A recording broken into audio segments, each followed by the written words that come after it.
probably the unlikeliest victims of the pandemic. Hedgehog sanctuaries and veterinary hospitals are overflowing with them at the moment. And rescuers say that lockdown is to blame as more people take up gardening. They're carelessly hacking bushes and lawns and wildlife in the process.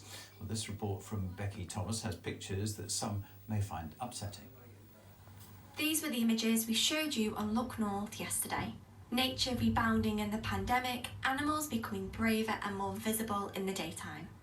But one animal remains hidden, tucked away in the hedges and long grass, and it's increasingly at risk as a result.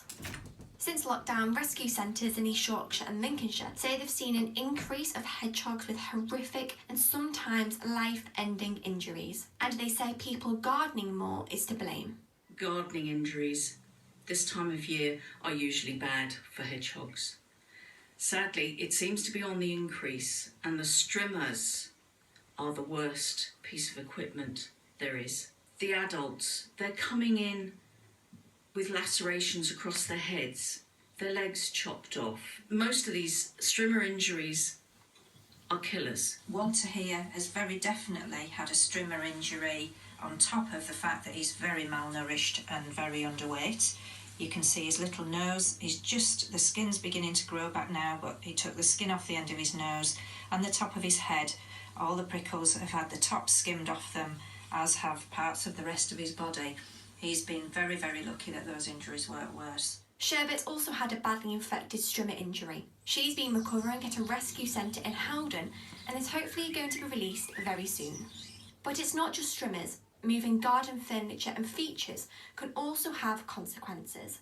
These 5 hoglets went into care as their nest was disturbed when a shed was dismantled. Their mum left them, and sadly only one has survived.